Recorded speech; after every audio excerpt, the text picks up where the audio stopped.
Banyak orang tertarik tentang isu akhir zaman.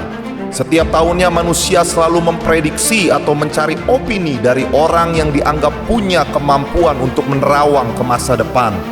Ada banyak peristiwa peperangan, bencana alam, pandemi virus, dan krisis ekonomi yang selalu dikaitkan dengan isu akhir zaman. Namun pada akhirnya, hal tersebut seperti tidak terjawab oleh peristiwa yang ada. Seperti apa kiamat itu yang sebenarnya? Peperangan besarkah? Bencana alam hebatkah? Atau krisis ekonomi yang berkepanjangankah? Bagaimana seharusnya orang percaya meresponi isu akhir zaman? Semua akan terjawab di dalam Ruang Tyrannus, The Room of Revivalists and Reformers. Selamat datang di dalam Ruang Tyrannus, The Room of Revivalists and Reformers. Puji syukur kepada Tuhan karena hari ini kita akan melakukan satu pembahasan dengan tema yang baru. Dalam 13 episode ke depan secara spesifik kita akan mengangkat satu tema yang sangat-sangat menarik, yaitu kiamat. Berbicara tentang kiamat, ada banyak orang yang mengkaitkan kiamat dengan berbagai fenomena alam yang terjadi atau peristiwa-peristiwa yang menyeramkan. Misalkan contoh, ada orang yang mengkaitkannya dengan bencana alam, krisis ekonomi, bahkan yang terakhir ini adalah pandemi COVID-19. Banyak orang yang mencocok-cocokkan dan mulai memiliki penafsirannya sendiri. Mereka menganggap inilah tanda-tanda dari akhir zaman. Jadi mereka menganggap bahwa mungkinkah ini saatnya Tuhan Yesus datang untuk yang kedua kalinya.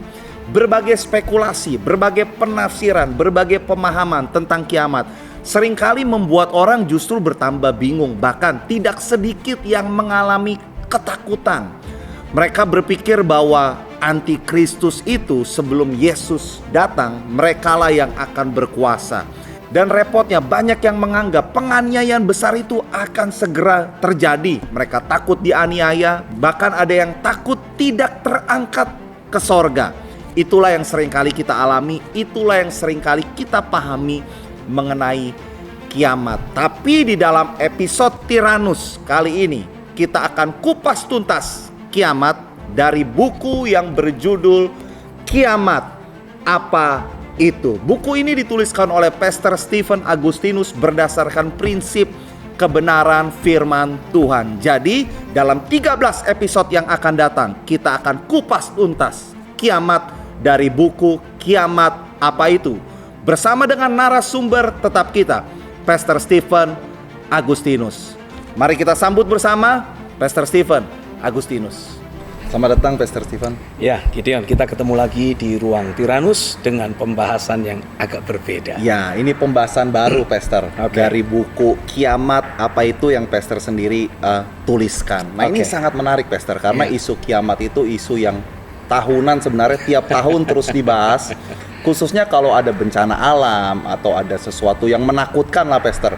Pasti orang akan mengkaitkannya dengan kiamat. Nah, isu terakhir ini Pastor, ini yang lagi dibahas khususnya di media sosial dan banyak pendeta juga yang lagi membahas tentang COVID-19. Nah, apakah ini tanda-tanda Tuhan Yesus akan datang yang kedua kali Pastor? Kalau kita belajar di dalam Alkitab, suka tidak suka kita harus menyadari bahwa dari generasi ke generasi, mungkin kita bisa bilang seperti itu, berita tentang kedatangan Tuhan yang kedua kali itu selalu dikait-kaitkan dengan berbagai hal yang mungkin menakutkan bagi banyak orang. Seperti yang tadi Gideon sempat sebutkan tentang bencana alam, atau mungkin adanya peperangan besar, ataupun mungkin adanya wabah atau pandemik tertentu. Nah, saya tidak mau berspekulasi dengan menyebut pandemik COVID-19 ini sebagai tanda-tanda akhir zaman atau yang semacam itu. Tapi saya justru lebih mau berfokus. Lewat tulisan yang ada di buku Kiamat ini, saya itu sedang mencoba untuk membawa kita, gereja Tuhan, orang-orang percaya, untuk lebih berfokus kepada tugas dan panggilan kita sebagai gereja. Daripada kita sibuk mengurus ataupun sibuk berspekulasi tentang topik COVID-19 lah, kalau beberapa tahun yang lalu tentang komputer lah, waktu tahun 1999 orang semua heboh. Tahun 2000 nanti di penanggalan di dalam komputer itu kembali ke 00 katanya seperti itu, dan itu akan mengakibatkan banyak kekacauan dan sebagainya. Tapi tidak terjadi juga sampai tahun 2020 pun ternyata itu hanya berlalu begitu saja. Ini hanyalah event-event ataupun peristiwa-peristiwa yang memicu, memantik ketertarikan orang-orang percaya tentang event akhir zaman, tentang kedatangan Tuhan. Belum lagi kalau nanti membahas tentang apa itu, pra-tribulation, mid-tribulation, post-tribulation. Ya, ini bicara tentang ini gereja itu nanti akan mengalami aniaya atau tidak. Nah, itu yang buat serem yang tuh, Pastor. Buat yang meyakini pengajaran tentang pra-tribulation, artinya gereja akan diangkat duluan, lalu tidak akan terjadi aniaya atas gereja. Yang mempercayai mid-tribulation, ya gereja akan mengalami masa-masa aniaya sebentar, lalu di tengah-tengahnya diangkat sama Tuhan. Lalu yang mempercayai post-tribulation, ya gereja akan melewati masa aniaya sampai selesai, baru kemudian Tuhan datang dan mengangkat gereja ke awan-awan. Tapi yang saya mau ajak untuk kita sama-sama concern dalam buku Kiamat, apa itu? Saya tidak akan membahas tentang pra-tribulation, mid-tribulation, post-tribulation, COVID-19, atau bahkan mungkin komputer atau apapun juga, event-event yang hanya akan datang dan pergi. Dan kalau tentang masalah pra, mid, post-tribulation, sesuatu yang akan datang tapi yang belum jelas. Ya, yang seringkali para pendeta yang mengkhotbahkan tentang mid-tribulation atau post-tribulation menegaskan lebih baik kita berjaga-jaga, mempersiapkan mental jemaat. Supaya kalau betul-betul ternyata kita harus melewati berbagai aniaya, tidak ada jemaat yang kemudian jadi kecewa, menyangkal Tuhan, ikut antikris, kira-kiranya seperti itu. Nah, tapi itu kembali lagi berbicara tentang kondisi keadaan psikologis atau mungkin hanya sekedar kondisi keadaan mental dari orang-orang percaya. Yang sering kali ketika kita mulai mendengar seminar akhir zaman, khotbah-khotbah akhir zaman, hanya akan membuat orang kemudian menjadi ketakutan, membuat orang jadi merasa serem, ngeri sendiri, dan akhirnya mereka tidak ngapa-ngapain. Mereka tidak melakukan apa yang menjadi tugas dan fungsi mereka sebagai gereja Tuhan. Kalaupun tobat sementara biasanya. Biasanya gitu, istilahnya itu tobatnya hanya sementara belaka. Setelah rasa takutnya hilang, ya kembali lagi hidup fasik. Nah, itu sudah berulang kali bolak-balik dari sejak saya masih kecil dahulu sampai sekarang sudah segede ini. Saya sudah banyak itu dengar istilah, wah, akhir zaman, Yesus mau datang kembali. Lalu di tahun 90-an akhir itu, ketika saya pernah berkesempatan pergi ke Amerika, wah, di sana itu lagi rame merilis film yang berjudul Left Behind. Nah, begitu film itu dirilis di bioskop-bioskop, gereja-gereja menghimbau jemaatnya untuk pergi menonton. Wah, orang happy nonton semua. Tapi pulang nonton film Left Behind, semua orang jadi ketakutan. Efeknya sih bagus, gereja jadi penuh. Karena semua orang takut ketinggalan, semua orang takut tertinggal, tidak mengalami rapture, lalu kemudian mengalami aniaya antikristus dan sebagainya. Tapi permasalahannya, kalau orang didorong atau terdorong pergi ke gereja, mencari Tuhan hanya karena takut, begitu rasa takutnya hilang, dia pun berhenti mencari Tuhan. Dan itulah yang terjadi di mana-mana. Ketika orang mengikuti seminar akhir zaman, orang ikut mendengarkan khotbah akhir zaman, wah, mereka dibuat ngeri dengan apa yang akan terjadi. Mereka jadi setia ibadah, mereka jadi membuang dosa dan semacam itu. Tapi begitu rasa takutnya hilang, kembali lagi ke kehidupan lama. Nah, tapi berbeda kalau kita memperhatikan apa yang ditulis dalam kitab Wahyu dan yang saya juga tuliskan di buku tentang kiamat tersebut. Ya, saya mengulas di sana bahwa ketika kita sebagai orang percaya mulai memperhatikan apa yang dituliskan dalam kitab Wahyu, khususnya dalam kitab Wahyu pasal yang pertama. Di sana dituliskan dengan jelas pernyataan yang ditulis dalam Wahyu 1 ayat 1, pembukaan dari kitab Wahyu yang banyak membahas tentang akhir zaman, ya. Dituliskan inilah wahyu Yesus Kristus. Jadi dengan jelas Alkitab memberikan penegasan the revelation of Jesus Christ. Dalam terjemahan Alkitab berbahasa Inggris dituliskan this is the revelation of Jesus Christ. Jadi seharusnya fokus utama kita kalau membaca kitab Wahyu dan mencoba menggali tentang akhir zaman, fokusnya tidak boleh antikristus. Fokusnya juga bukan event ini atau event itu yang memberi tanda bahwa Yesus akan datang kembali. Jadi fokus kita haruslah pewahyuan tentang Yesus Kristus. Jadi selama ini Pastor banyak orang yang salah fokus ya Pastor ya, waktu baca kitab Wahyu. Jadi ketika kita membaca nubuatan-nubuatan akhir zaman dari perspektif yang keliru, otomatis kita akan menjadi sangat ketakutan. Otomatis kita akan menjadi pribadi yang paranoid dengan kejadian ini, paranoid ketakutan dengan peristiwa itu, karena fokusnya keliru. Ya kurang lebihnya kayak nonton film action atau nonton film apa istilahnya horor, tapi tidak mengetahui pembukaannya. Tidak mengenali siapa yang jadi jagoannya. Jadi kita nontonnya cuma di tengah-tengah atau dengan perspektif yang keliru, sehingga sebagai akibatnya kita jadi ngeri sendiri dengan tayangan yang kita tonton, karena kita nggak tahu dengan pasti awal dan akhirnya. Tapi kalau kita belajar membaca kitab Wahyu dari perspektif yang tepat dan dengan dimensi pewahyuan yang datang dari Roh Kudus yang juga mengilhami Rasul Yohanes dalam menuliskan kitab Wahyu, maka kita akan bisa melihat apa yang akan terjadi di akhir zaman dari perspektif yang tepat dan akurat.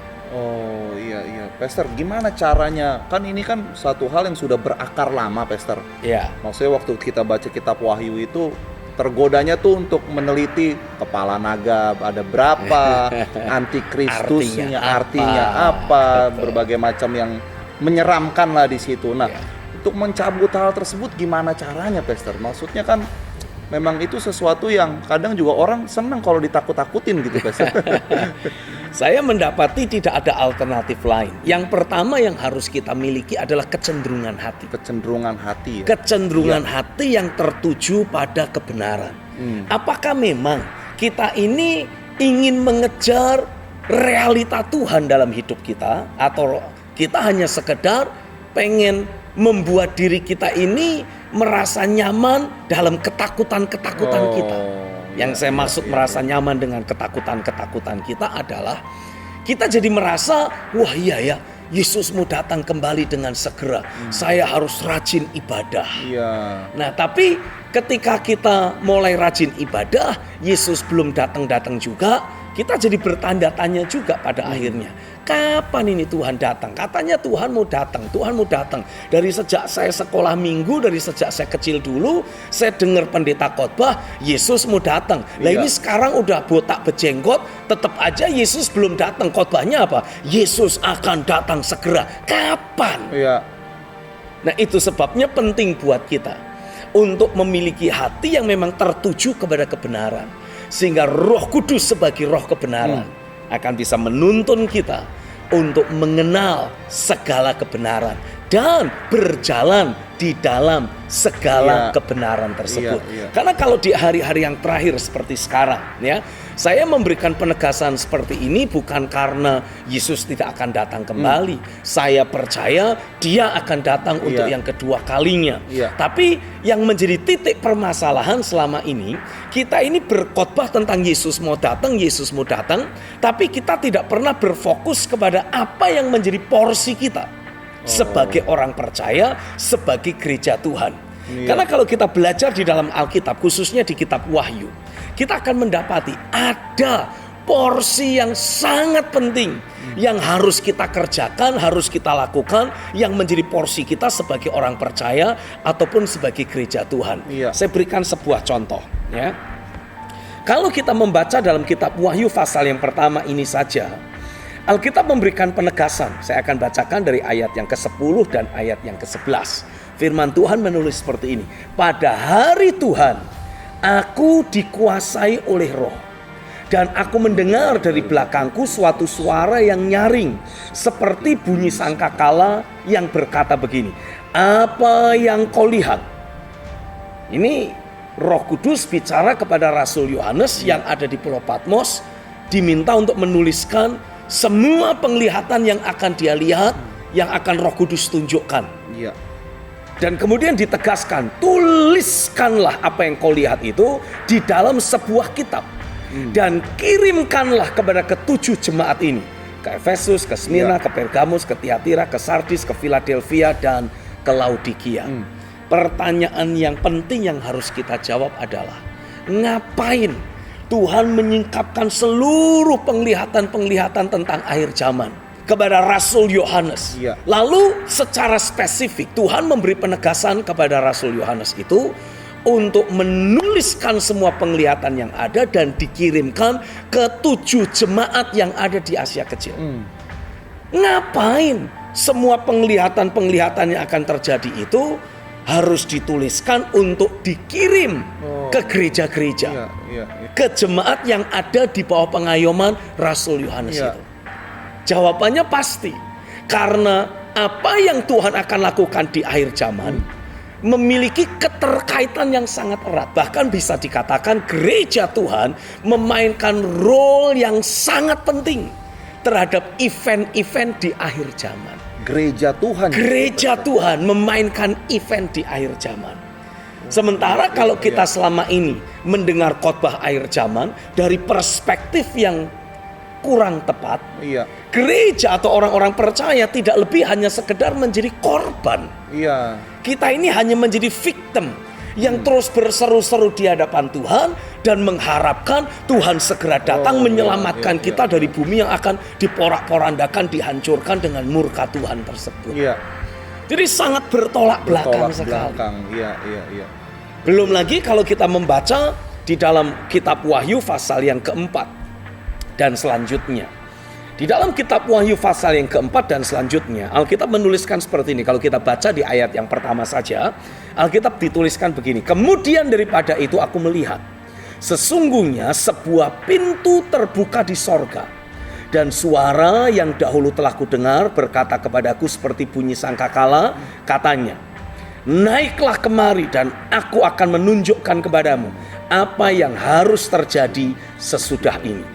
Segera aku dikuasai oleh Roh. Dan lihatlah sebuah tahta berdiri di sorga. Dan di tahta itu duduk seorang.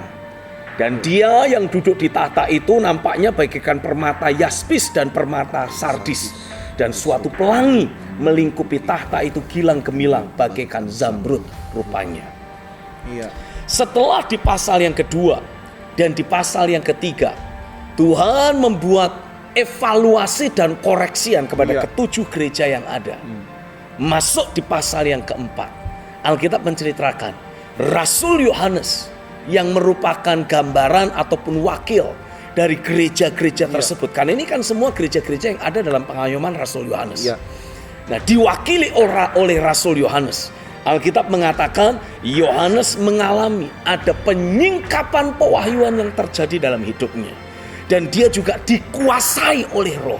Alkitab mengatakan dalam ayat yang kedua, ketika Yohanes dikuasai oleh Roh, dia langsung dibawa naik dan melihat di ruang tahta. Ada perjumpaan yang dia lihat terjadi dengan Bapa di sorga, yang digambarkan sebagai pribadi yang duduk di tahta, yang nampaknya seperti permata yaspis dan permata sardis, dengan ada pelangi yang melingkupi tahta itu yang gilang gemilang bagikan zamrud rupanya. Dan kalau kita membaca lebih lanjut di pasal-pasal berikutnya, Alkitab menceritakan bagaimana sang anak domba membuka satu meterai. Dan setiap kali ada satu meterai yang dibuka, di ruang tahta. Ini ingat peristiwanya terjadi di ruang tahta. Sesuatu di atas muka bumi terjadi. Nah, selama sekian waktu lamanya orang meributkan tentang meterai pertama ini yang terjadi di bumi. Meterai yang kedua itu yang terjadi di bumi. Orang sibuk memperdebatkan atau mengkhotbahkan, mengajarkan apa yang terjadi di atas muka bumi. Dan kemudian kayak beberapa waktu lampau ya, ada seperti bunyi-bunyian yang seperti suara sangkakala. Wah, orang semua heboh mengkaitkan itu dengan akhir zaman. Ya tidak terlalu salah. Tapi menurut saya kurang akurat. Kenapa? Karena alasan Tuhan menyuruh Rasul Yohanes menuliskan ya kitab Wahyu pasal 4, Wahyu pasal 5, Wahyu pasal 6, Wahyu pasal 7 dan terus berlanjut sampai meterai yang ketujuh dibuka. Ingat baik-baik, semua peristiwa itu ditulis di Alkitab terjadinya di ruang tahta. Apa tujuannya? Supaya kita sebagai gereja Tuhan, sekali lagi, kita ini sebagai orang percaya, sebagai gereja menerima suratan nubuatan kitab Wahyu dengan satu tujuan, supaya kita ikut memainkan peranan penting dari setiap event dan peristiwa akhir zaman yang terjadi. Bukan jadi korban. Bukan jadi korban, tapi menjadi pemain utama. Karena kita ini kan tubuh Kristus. Dan di dalam kitab Wahyu pasal yang pertama, ayat yang pertama tadi ditegaskan, inilah the revelation, pewahyuan about Jesus Christ, tentang Yesus Kristus. Nah, kita ini tubuhnya Kristus di atas muka bumi. Yohanes dibawa masuk ke ruang tahta, melihat berbagai peristiwa. Anak domba membuka meterai pertama, sesuatu terjadi di bumi. Membuka meterai kedua, sesuatu terjadi lagi di bumi. Kenapa kok sampai Rasul Yohanes dibawa untuk masuk ke ruang tahta? Tujuannya tidak lain adalah supaya kita bisa ikut berperan di sana. Lewat doa-doa kita, lewat syafaat yang kita lakukan, kita bisa ikut berperan supaya kita bertindak seperti Abraham. Yang di dalam kitab Kejadian pasal 18 diceritakan ketika Tuhan hendak menghancurkan kota Sodom dan Gomora. Tuhan tidak mau melakukan tindakan tersebut sebelum pertama-tama menceritakan semuanya kepada Abraham. Dengan satu tujuan. Karena Tuhan telah menyadari, Tuhan telah mengenali bahwa Abraham ini orang yang bisa dipercaya. Selalu membawa orang-orang yang ada di bawah pengayomannya hidup dalam kebenaran. Nah, Alkitab memberikan penegasan kepada kita. Tuhan menghukum kota Sodom bukan karena dosa-dosanya Sodom. Tuhan menghukum kota Sodom karena di Sodom tidak ada orang benar. Abraham bersyafaat di hadapan Tuhan. Bagaimana kalau ada 50 orang benar?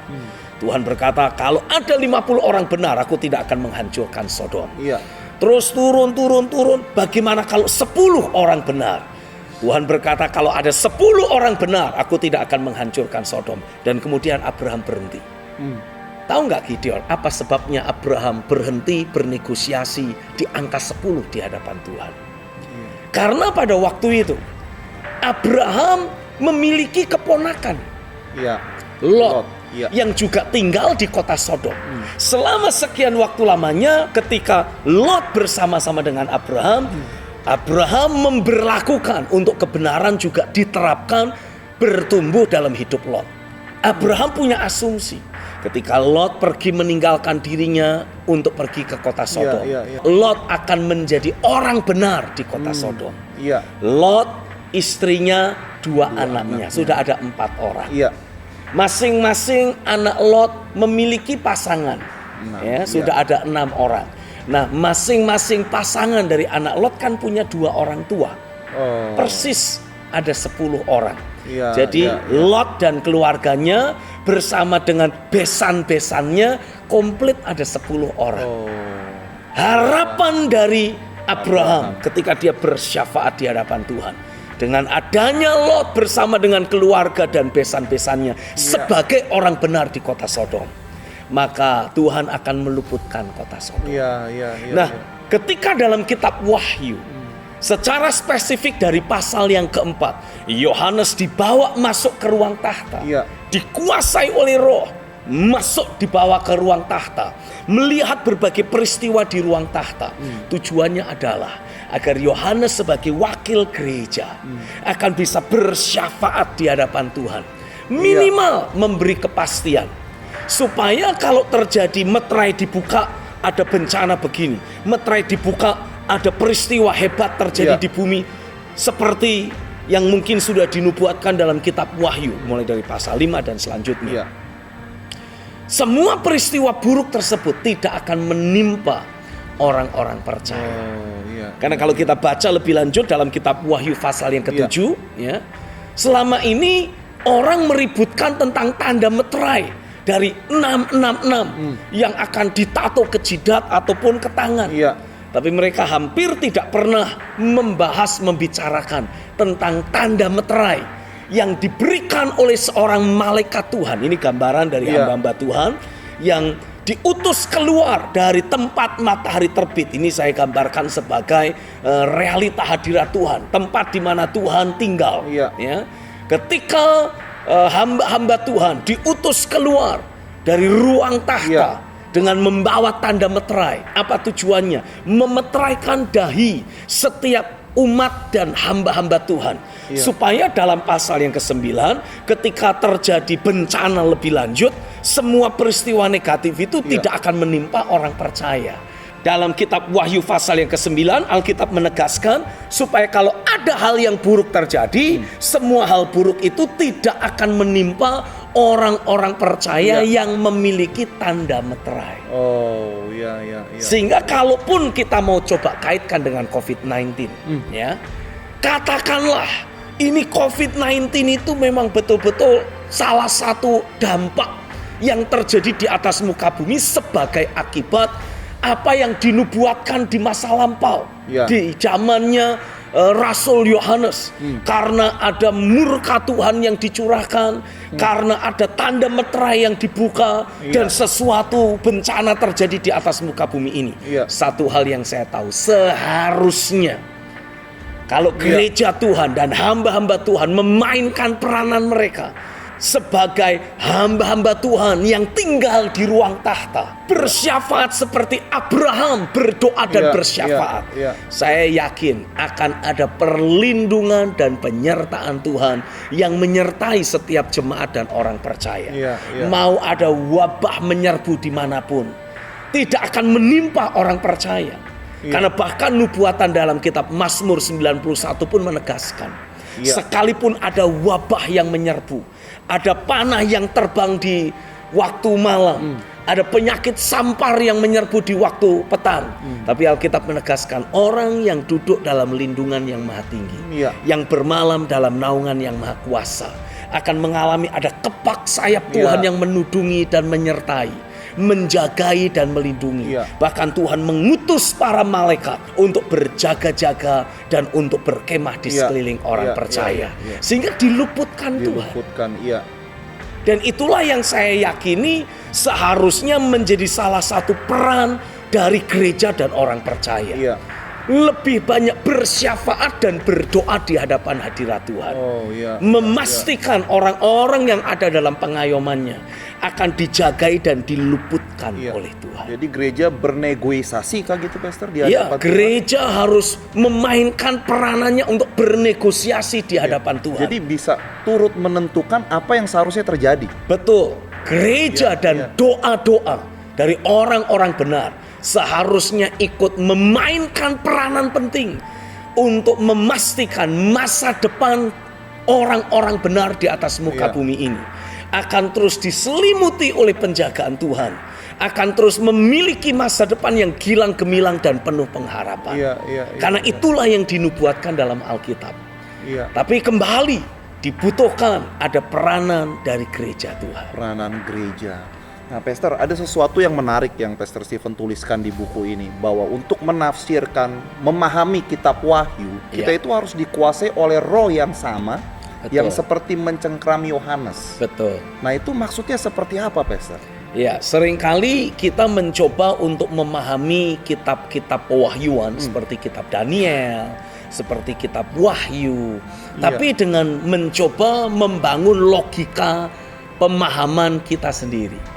Kita seringkali mengkait-kaitkannya dengan event dan peristiwa-peristiwa yang terjadi di sekitar kita. Sementara tulisan-tulisan yang ditulis tentang pewahyuan akhir zaman, entah itu kitab Daniel, entah itu kitab Wahyu, itu ditulis oleh hamba-hamba Tuhan. Ya, kalau kitab Daniel ditulis oleh Daniel, kalau kitab Wahyu ditulis oleh Rasul Yohanes dengan kuasa roh yang mencengkeram, menguasai keberadaan mereka. Memang ini ditulis oleh manusia yang punya kelemahan dan keterbatasan. Tapi roh yang menggerakkan mereka menulis adalah Roh Kudus sendiri. Itu sebabnya buat kita yang hidup di akhir zaman, yang juga ingin bisa menangkap dan memahami apa sebetulnya maksud dan tujuan dari Roh Kudus, mengilhami hamba-hamba Tuhan yang ada, menuliskan tulisan atau kitab-kitab pewahyuan yang ada, sehingga kita tidak terjebak dalam paradigma pemahaman ataupun paradigma penafsiran ayat-ayat firman yang ada tanpa pewahyuan dari Roh Kudus. Kalau yang saya lakukan, saya tidak akan pernah mencoba menafsirkan kitab Wahyu.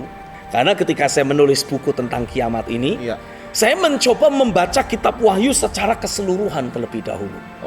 Saya pertama-tama harus belajar menangkap frame besar, gambar besar yang Roh Kudus ingin tunjukkan kepada kita, atau ingin tunjukkan kepada saya, sebagaimana yang juga ditunjukkan kepada Rasul Yohanes. Kalau kita merujuk pada kitab Wahyu.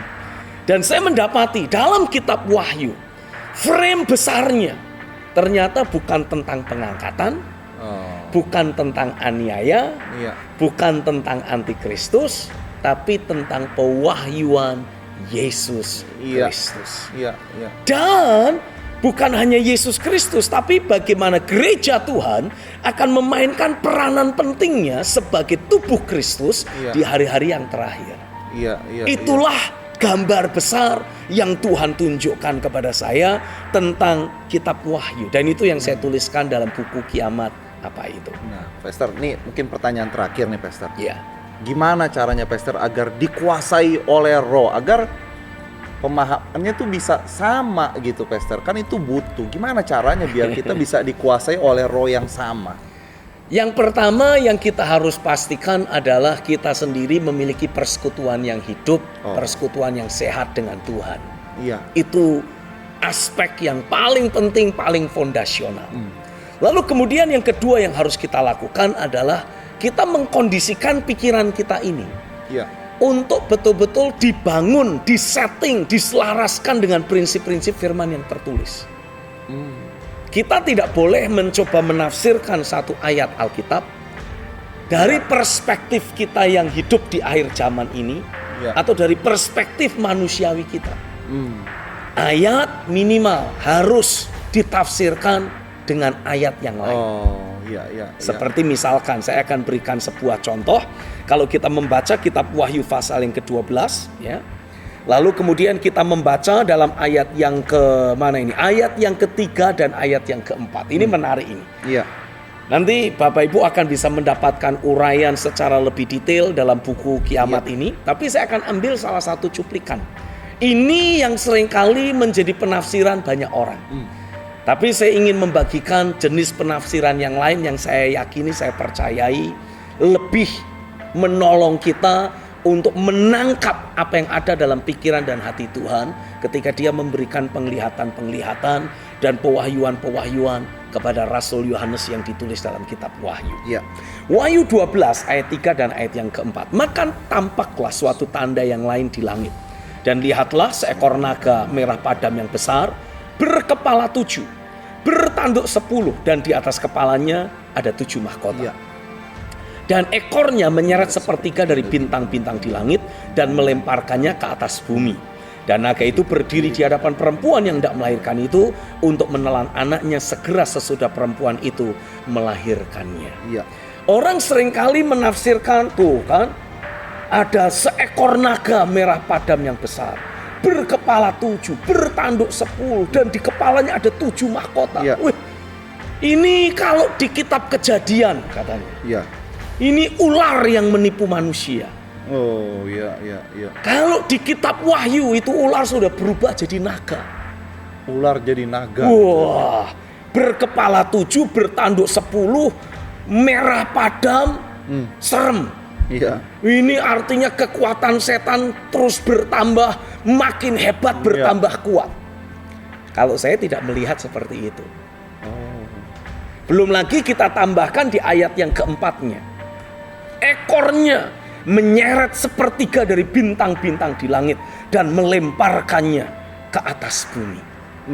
Orang banyak menafsirkan bahwa bintang sepertiga dari bintang di langit yang akan dilemparkan ke atas bumi ini adalah orang-orang percaya sebagai generasi bintang.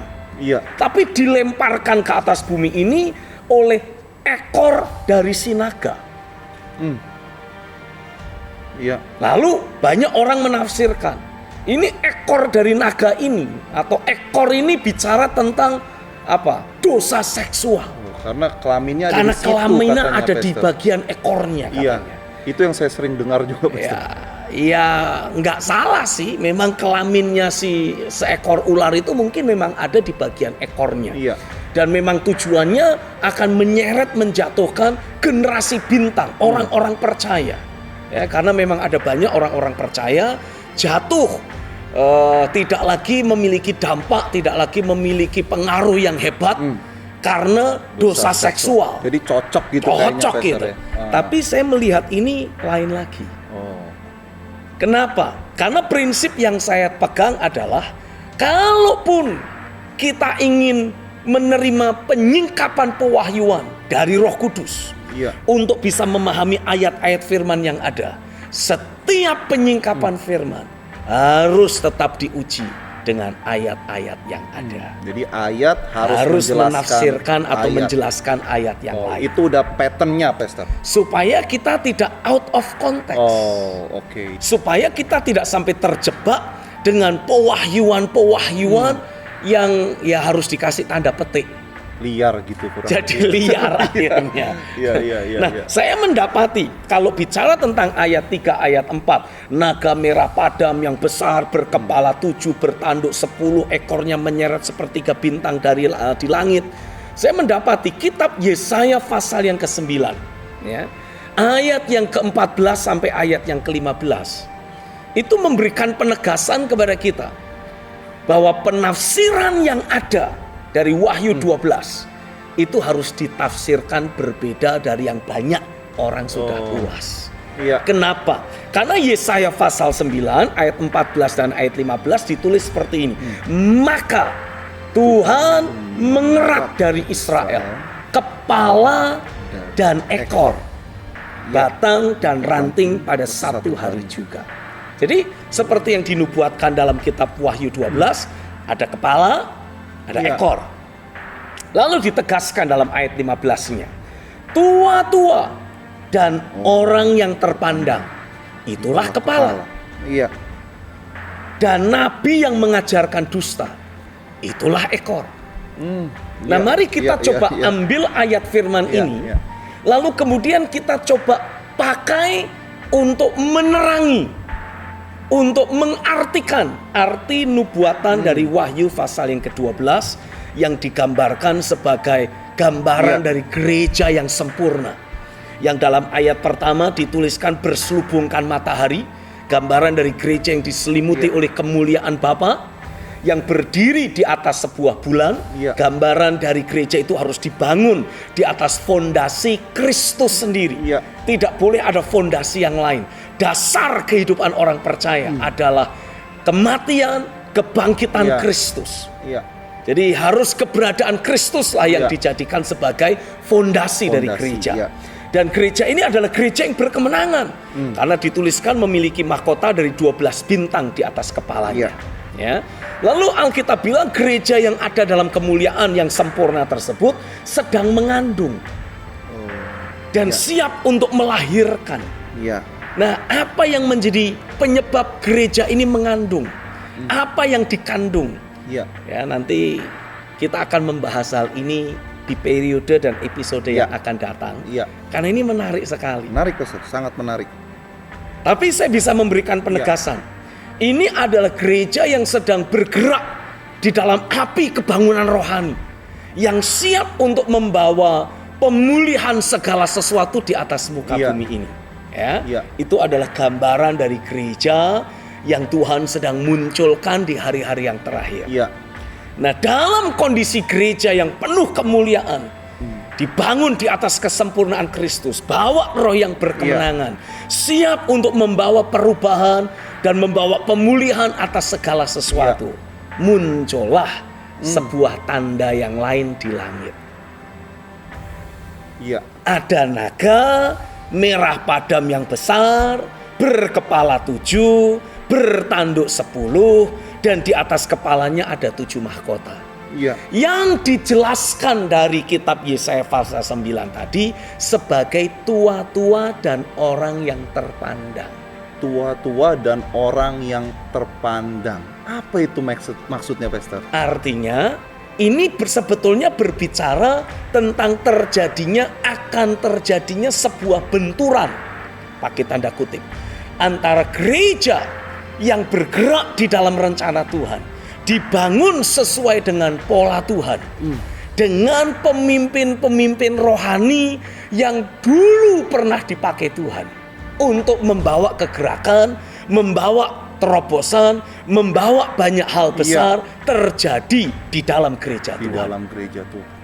Karena lebih lanjut dituliskan, kalau tentang ekor pun yang ditulis di sini akan menyeret sepertiga bintang di langit dan melemparkannya ke atas bumi. Yesaya pasal 9 tadi menegaskan, tadi kita membaca, nabi yang mengajarkan dusta itu disebut sebagai ekor. Ekor, iya. Jadi klop, iya. orang-orang yang dulu pernah dipakai Tuhan, nabi-nabi Tuhan yang dulu pernah dipakai Tuhan, tapi mungkin karena hatinya tidak setia mencintai Tuhan. Ketika dia mengalami promosi, ketika mereka mengalami banyak terobosan, pengikutnya bertambah banyak, tanpa sadar hatinya jadi berbelok, tidak lagi punya niat dan punya tekad untuk terus melayani, tapi mulai kepengen dilayani. Tidak lagi menjadikan Yesus Kristus sebagai Tuhan dan satu-satunya penguasa yang dia cintai dalam hatinya. Tapi hatinya mulai berbelok, mencintai uang, mengejar keterkenalan. Otomatis orang-orang yang seperti ini, yang dulu dipakai Tuhan luar biasa, makanya digambarkan memiliki tanduk dan ada mahkota. Tanduk bicara tentang otoritas, mahkota bicara tentang pencapaian dan posisi. Jadi ini adalah orang-orang yang dulu, hamba-hamba Tuhan yang dulu dipakai Tuhan luar biasa. Punya otoritas, punya masa yang banyak, memiliki pencapaian-pencapaian yang luar biasa. Mungkin punya banyak predikat, hamba Tuhan yang diurapi, rasul yang hebat di zamannya. Begitulah kurang lebihnya. Tapi tanpa dia sadari, hatinya mulai bergeser. Dia tidak lagi mengejar Tuhan, dia tidak lagi mencintai Tuhan mati-matian, gila-gilaan, habis-habisan. Dia mulai terlibat pada, pakai tanda kutip, affair rohani. Ada selingkuh rohani. Dia mulai cinta dunia ini lagi. Dia mulai cinta diri sendiri, cinta uang. Sehingga cinta akan Bapa mulai menjauh, meninggalkan dirinya. Hidupnya sudah kayak imam besar Eli, yang walaupun punya posisi sebagai hakim di Israel, punya posisi sebagai imam besar yang seharusnya menyampaikan suara Tuhan, tapi karena imam Eli mulai menikmati posisinya sebagai imam besar dan sebagai hakim di Israel, tukang ngambil persembahan dari umat Israel hanya untuk kepentingannya sendiri. Apa yang terjadi? Tuhan tidak bisa lagi berbicara, dan Tuhan memang tidak mau lagi berbicara lewat imam besar Eli. Nah, saya mendapati hari-hari ini ada begitu banyak hamba-hamba Tuhan yang mengalami perselingkuhan, melakukan perselingkuhan rohani. Sehingga sebagai akibatnya, dari mulutnya tidak ada lagi suara Tuhan. Dari hidupnya tidak ada lagi firman rema yang disampaikan. Mungkin dia masih punya password. Sama seperti Imam Eli ketika Tuhan datang dalam hidup Samuel. Yang menghubungkan Samuel dengan Tuhan adalah Imam Eli. Yang memberitahu kepada Samuel, kalau kamu mendapati ada orang yang kembali memanggilmu, ada pribadi yang memanggilmu, berkatalah, ya Tuhan, hambamu siap mendengar. Dan barulah Tuhan berkomunikasi dengan Samuel. Mungkin memang imam-imam Eli itu masih punya password, tapi Tuhan sudah tidak mengizinkan untuk mereka mendekat kepadanya. Tapi pada saat yang sama saya meyakini pada hari-hari yang terakhir ini, Tuhan sedang terus membangkitkan generasi yang seperti Samuel. Yang punya hati siap untuk melayani Tuhan. Punya hati yang mau melayani Tuhan. Menjadi para penyembah yang akan menyembah Tuhan di dalam roh dan kebenaran. Dan karenanya saya berdoa pada saat ini, seberapa banyak engkau yang melihat tayangan ini sekarang, saya berdoa biarlah roh doa, roh penyembahan diimpartasikan dalam hidupmu. Sehingga sekali lagi hatimu dikembalikan kepada cinta mula-mula kepada Tuhan. Hatimu kembali diarahkan untuk mencintai Tuhan mati-matian, gila-gilaan, habis-habisan. Dari waktu ke waktu engkau hidup sebagai seorang penyembah. Sama seperti Samuel yang terus mendevelop, terus menumbuhkan hati yang mau melayani. Hari ini saya berdoa, biarlah roh yang melayani, roh yang mencintai Tuhan, roh yang menyembah, roh yang terus bersyafaat dan berdoa akan terus tertanam dalam hidupmu, terimpartasi dalam dirimu, menjadikan engkau sebagai generasi Samuel, generasi umat yang layak bagi Tuhan, generasi yang Tuhan cari, yang Tuhan sedang munculkan pada hari-hari ini. Terjadilah di dalam nama Yesus. Yang percaya ayo sama-sama bilang amin, amin, amin, amin, haleluya, amin. Pastor, lalu siapa yang dimaksud dengan bintang-bintang itu, Pastor? Jangan dijawab dulu, Pastor. Ini untuk episode yang akan datang. Pasti pemirsa penasaran siapa bintang-bintang yang terseret itu. Dan saya juga mau tanya mengenai chip yang dipasang di tangan dan juga di dahi. Apa itu maksudnya? Karena itu hal yang menjadi isu yang sangat menarik. Orang sudah mulai ketakutan dipasang chip yang bertuliskan 666. Itu untuk episode yang akan datang, Pastor Stephen. Terima kasih sudah hadir di Ruang Tiranus. Tuhan memberkati, Pastor. Sampai ketemu lagi, and I love you. Apa yang Pastor Stephen Agustinus sampaikan kepada kita semua, tentunya itu bukan hanya sekedar teori belaka, tetapi prinsip-prinsip kebenaran firman Tuhan yang harusnya memerdekakan kita dari segala perasaan takut ketika berbicara tentang kiamat. Karena tidak sewajarnya kita sebagai orang percaya terus dikungkung oleh roh-roh ketakutan yang ada. Itu tidak boleh terjadi. Ini waktunya kita dimerdekakan penuh oleh prinsip dan pemahaman firman Tuhan yang sejati. Oleh karena itu saya mendorong kita semua untuk mengalami pembaharuan akal budi yang lebih lagi. Dengan cara saudara bisa memiliki buku Kiamat, apa itu? Sehingga saudara bisa memperoleh kebenaran secara utuh.